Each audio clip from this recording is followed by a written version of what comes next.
سوا کوئی چیز مانے نہ ہوئی کہ کہنے لگے کہ کیا اللہ نے آدمی کو پیغمبر کر کے بھیجا ہے؟ کہہ دو کہ اگر زمین میں فرشتے ہوتے کہ اس میں چلتے پھرتے اور رہتے بستے تو ہم ان کے پاس کسی فرشتے کو پیغمبر بنا کر بھیجتے۔ کہہ دو کہ میرے اور تمہارے درمیان اللہ ہی گواہ کافی ہے، وہی اپنے بندوں سے خبردار ہے اور ان کو دیکھنے والا ہے، اور جس شخص کو اللہ ہدایت دے وہی ہدایت یاب ہے، اور جن کو گمراہ رہنے دے تو تم اللہ کے سوا ان کے رفیق نہیں پاؤ گے۔ اور ہم ان کو قیامت کے دن اوندھے منہ، اندھے، گونگے اور بہرے بنا کر اٹھائیں گے، اور ان کا ٹھکانہ دوزخ ہے۔ جب اس کی آگ بجھنے کو ہوگی تو ہم ان کو عذاب دینے کے لیے اسے اور بھڑکا دیں گے۔ یہ ان کی سزا ہے، اس لیے کہ وہ ہماری آیتوں سے کفر کرتے تھے اور کہتے تھے کہ جب ہم مر کر بوسیدہ ہڈیاں اور ریزہ ریزہ ہو جائیں گے تو کیا اثر نو پیدا کیے جائیں گے؟ کیا انہوں نے نہیں دیکھا کہ اللہ جس نے آسمانوں اور زمین کو پیدا کیا ہے اس بات پر قادر ہے کہ ان جیسے لوگ پیدا کر دے، اور اس نے ان کے لیے ایک وقت مقرر کر دیا ہے جس میں کچھ بھی شک نہیں،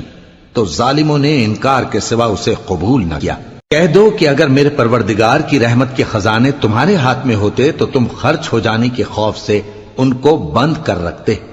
اور انسان دل کا بہت تنگ ہے۔ اور ہم نے موسیٰ کو 9 کھلی نشانیاں دیں تو بنی اسرائیل سے دریافت کر لو کہ جب وہ ان کے پاس آئے تو فرعون نے ان سے کہا کہ موسیٰ، میں خیال کرتا ہوں کہ تم پر جادو کیا گیا ہے۔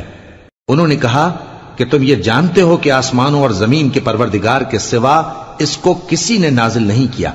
اور وہ بھی تم لوگوں کے سمجھانے کو، اور اے فرعون، میں خیال کرتا ہوں کہ تم ہلاک ہو جاؤ گے۔ اس نے چاہا کہ ان کو سرزمین مصر سے نکال دے، تو ہم نے اس کو اور جو اس کے ساتھ تھے سب کو ڈبو دیا، اور اس کے بعد بنی اسرائیل سے کہا کہ تم اس ملک میں رہو سہو، پھر جب آخرت کا وعدہ آ جائے گا تو ہم تم سب کو جمع کر کے لے آئیں گے۔ اور ہم نے اس قرآن کو سچائی کے ساتھ نازل کیا ہے، اور وہ سچائی کے ساتھ نازل ہوا۔ اور اے محمد صلی اللہ علیہ وآلہ وسلم، ہم نے تم کو صرف خوشخبری دینے والا اور ڈر سنانے والا بنا کر بھیجا ہے،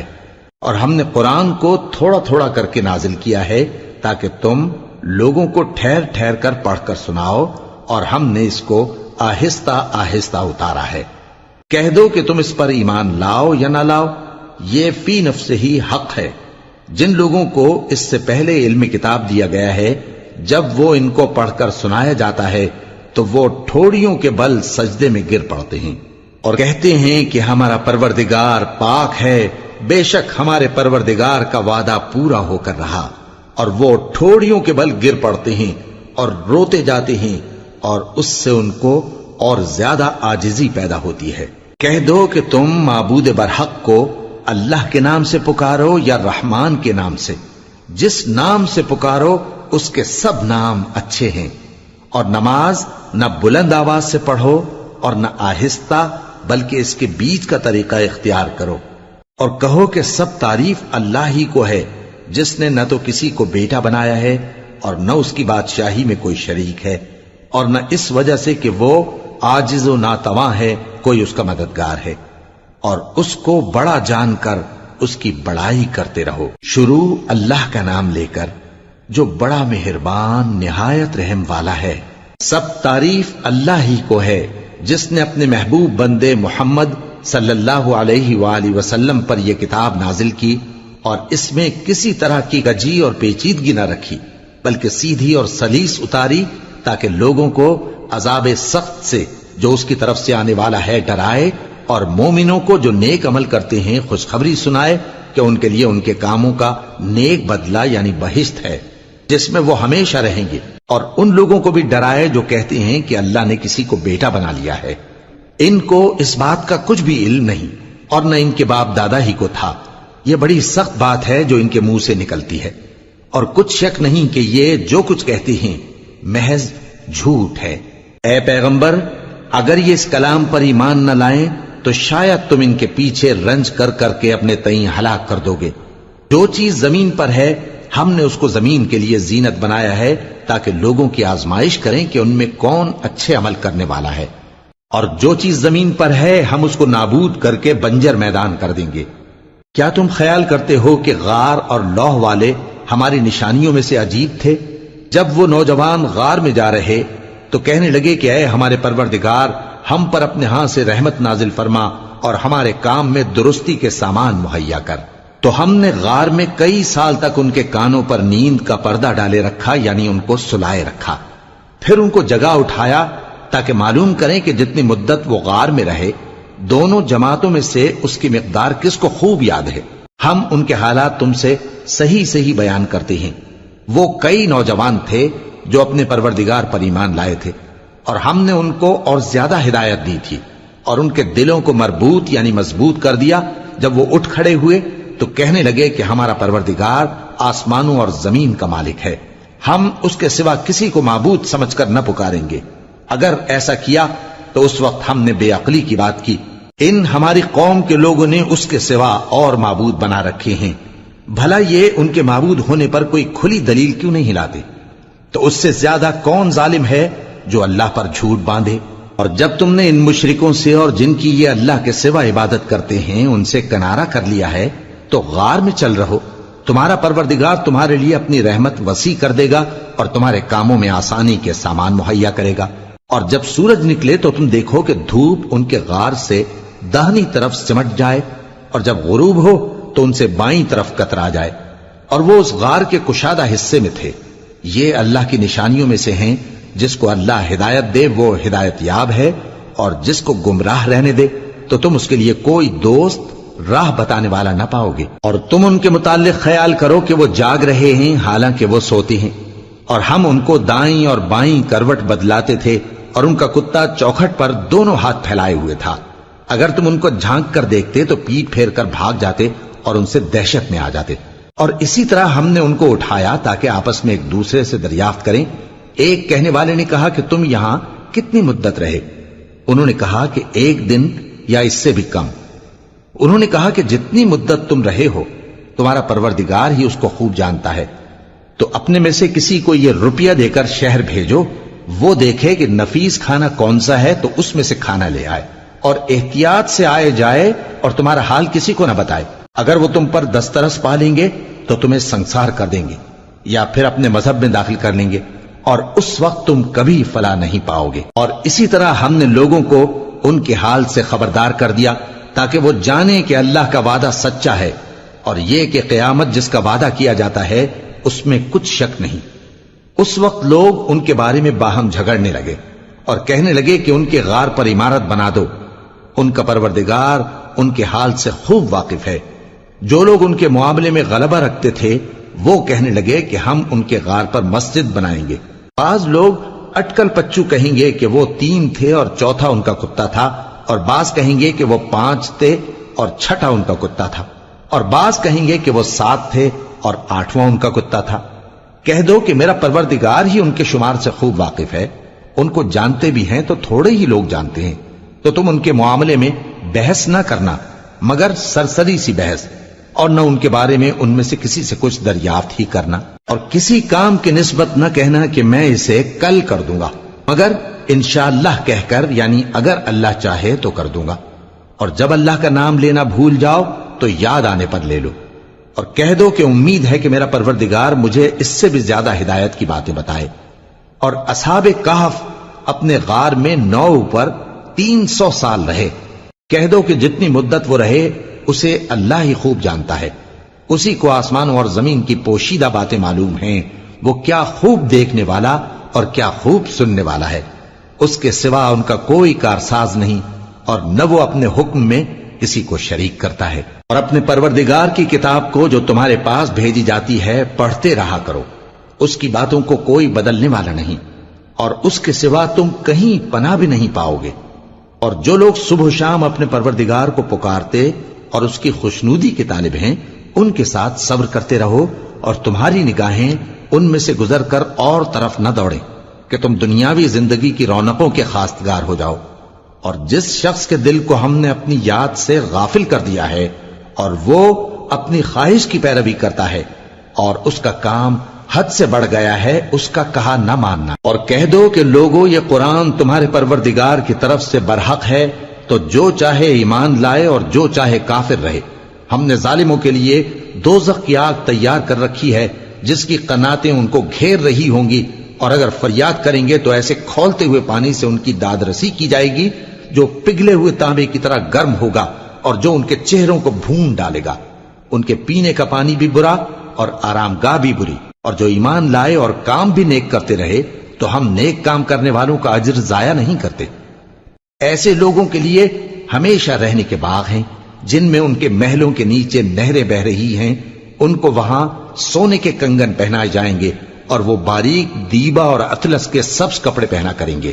اور تختوں پر تکیے لگا کر بیٹھا کریں گے۔ کیا خوب بدلہ اور کیا خوب آرام گاہ ہے۔ اور ان سے دو شخصوں کا حال بیان کرو جن میں سے ایک کو ہم نے انگور کے 2 باغ عنایت کیے تھے اور ان کے گردا گرد کھجوروں کے درخت لگا دیے تھے اور ان کے درمیان کھیتی پیدا کر دی تھی۔ دونوں باغ کثرت سے پھل لاتے اور اس کی پیداوار میں کسی طرح کی کمی نہ ہوتی، اور دونوں میں ہم نے ایک نہر بھی جاری کر رکھی تھی، اور اس طرح اس شخص کو ان کی پیداوار ملتی رہتی تھی۔ تو ایک دن جبکہ وہ اپنے دوست سے باتیں کر رہا تھا، کہنے لگا کہ میں تم سے مال و دولت میں بھی زیادہ ہوں اور جتھے اور جماعت کے لحاظ سے بھی زیادہ عزت والا ہوں، اور ایسی شیخیوں سے اپنے حق میں ظلم کرتا ہوا اپنے باغ میں داخل ہوا۔ کہنے لگا کہ میں نہیں خیال کرتا کہ یہ باغ کبھی تباہ ہو، اور نہ خیال کرتا ہوں کہ قیامت برپا ہو، اور اگر میں اپنے پروردگار کی طرف لوٹایا بھی جاؤں تو وہاں ضرور اس سے اچھی جگہ پاؤں گا۔ تو اس کا دوست جو اس سے گفتگو کر رہا تھا کہنے لگا کہ کیا تم اس ذات سے کفر کرتے ہو جس نے تم کو مٹی سے پیدا کیا، پھر نطفے سے، پھر تمہیں پورا آدمی بنایا؟ مگر میں تو یہ کہتا ہوں کہ اللہ ہی میرا پروردگار ہے، اور میں اپنے پروردگار کے ساتھ کسی کو شریک نہیں کرتا۔ اور جب تم اپنے باغ میں داخل ہوئے تو تم نے ماشاء اللہ لا قوت الا باللہ کیوں نہ کہا؟ اگر تم مجھے مال و اولاد میں اپنے سے کمتر دیکھتے ہو تو عجب نہیں کہ میرا پروردگار مجھے تمہارے باغ سے بہتر عطا فرمائے اور تمہارے اس باغ پر آسمان سے آفت بھیج دے تو وہ صاف میدان ہو جائے، یا اس باغ کی نہر کا پانی گہرائی میں اتر جائے تو پھر تم اسے تلاش نہ کر سکو، اور اس کے میووں کو عذاب نے آ گھیرا اور وہ اپنی چھتریوں پر گر کر رہ گیا، تو جو مال اس نے اس پر خرچ کیا تھا اس پر حسرت سے ہاتھ ملنے لگا اور کہنے لگا کہ کاش میں اپنے پروردگار کے ساتھ کسی کو شریک نہ بناتا۔ اس وقت اللہ کے سوا کوئی جماعت اس کی مددگار نہ ہوئی اور نہ وہ بدلہ لے سکا۔ یہاں سے ثابت ہوا کہ حکومت سب اللہ کی ہے، جو معبود برحق ہے وہی بہترین ثواب عطا کرنے والا اور بہترین انجام لانے والا ہے۔ اور ان سے دنیا کی زندگی کی مثال بھی بیان کر دو کہ وہ ایسی ہے جیسے پانی جسے ہم نے آسمان سے برسایا تو اس کے ساتھ زمین کی پیداوار مل کر نکلی، پھر وہ چورا چورا ہو گئی کہ ہوائیں اسے اڑاتی پھرتی ہیں، اور اللہ تو ہر چیز پر قدرت رکھتا ہے۔ مال اور بیٹے تو دنیا کی زندگی کی رونق و زینت ہیں، اور نیکیاں جو باقی رہنے والی ہیں وہ ثواب کے لحاظ سے تمہارے پروردگار کے ہاں بہت اچھی اور امید کے لحاظ سے بہت بہتر ہیں۔ اور جس دن ہم پہاڑوں کو چلائیں گے اور تم زمین کو صاف میدان دیکھو گے اور ان لوگوں کو ہم جمع کر لیں گے تو ان میں سے کسی کو بھی نہیں چھوڑیں گے، اور سب تمہارے پروردگار کے سامنے صف باندھ کر لائے جائیں گے۔ تو ہم ان سے کہیں گے کہ جس طرح ہم نے تم کو پہلی بار پیدا کیا تھا اسی طرح آج تم ہمارے سامنے آئے، لیکن تم نے تو یہ خیال کر رکھا تھا کہ ہم نے تمہارے لیے قیامت کا کوئی وقت مقرر ہی نہیں کیا، اور اعمال کی کتاب کھول کر رکھی جائے گی تو تم گناہگاروں کو دیکھو گے کہ جو کچھ اس میں لکھا ہوگا اس سے ڈر رہے ہوں گے، اور کہیں گے ہائے شامت، یہ کیسی کتاب ہے کہ نہ چھوٹی بات کو چھوڑتی ہے نہ بڑی کو، کوئی بات بھی نہیں مگر اسے لکھ رکھا ہے، اور جو جو عمل کیے ہوں گے سب کو حاضر پائیں گے، اور تمہارا پروردگار کسی پر ظلم نہیں کرے گا۔ اور جب ہم نے فرشتوں کو حکم دیا کہ آدم کو سجدہ کرو تو سب نے سجدہ کیا مگر ابلیس نے نہ کیا، وہ جنات میں سے تھا تو اپنے پروردگار کے حکم سے باہر ہو گیا۔ کیا تم اس کو اور اس کی اولاد کو میرے سوا دوست بناتے ہو، حالانکہ وہ تمہارے دشمن ہیں، اور شیطان کی دوستی ظالموں کے لیے اللہ کی دوستی کا برا بدل ہے۔ میں نے ان کو نہ تو آسمانوں اور زمین کے پیدا کرنے کے وقت بلایا تھا اور نہ خود ان کے پیدا کرنے کے وقت، اور میں ایسا نہ تھا کہ گمراہ کرنے والوں کو مددگار بناتا۔ اور جس دن اللہ فرمائے گا کہ اب میرے شریکوں کو جن کی نسبت تم معبود ہونے کا گمان رکھتے تھے بلاؤ، تو وہ ان کو بلائیں گے مگر وہ ان کو کچھ جواب نہ دیں گے، اور ہم ان کے درمیان ہلاکت کی ایک جگہ بنا دیں گے، اور گناہگار لوگ دوزخ کو دیکھیں گے تو یقین کر لیں گے کہ وہ اس میں پڑنے والے ہیں، اور اس سے بچنے کا کوئی راستہ نہ پائیں گے۔ اور ہم نے اس قرآن میں لوگوں کے سمجھانے کے لیے طرح طرح کی مثالیں بیان فرمائی ہیں، لیکن انسان سب چیزوں سے بڑھ کر جھگڑالو ہے۔ اور لوگوں کے پاس جب ہدایت آ گئی تو ان کو کس چیز نے منع کیا کہ ایمان لائیں اور اپنے پروردگار سے بخشش مانگیں، بجز اس کے کہ اس بات کے منتظر ہوں کہ انہیں بھی پہلوں کا سا معاملہ پیش آئے یا ان پر عذاب سامنے سے آ جائے۔ اور ہم جو پیغمبروں کو بھیجا کرتے ہیں تو صرف اس لیے کہ لوگوں کو اللہ کی نعمتوں کی خوشخبریاں سنائیں اور عذاب سے ڈرائیں۔ اور جو کافر ہیں وہ باطل کی مدد سے جھگڑا کرتے ہیں تاکہ اس سے حق کو پھسلا دیں، اور انہوں نے ہماری آیتوں کو اور جس چیز سے ان کو ڈرایا جاتا ہے اسے ہنسی بنا لیا ہے۔ اور اس سے بڑھ کر ظالم کون، جس کو اس کے پروردگار کی آیات کے ذریعے سمجھایا گیا تو اس نے ان سے منہ پھیر لیا، اور جو اعمال وہ آگے کر چکا اس کو بھول گیا۔ ہم نے ان کے دلوں پر پردے ڈال دیے کہ اسے سمجھ نہ سکیں، اور کانوں میں ثقل پیدا کر دیا ہے کہ سن نہ سکیں۔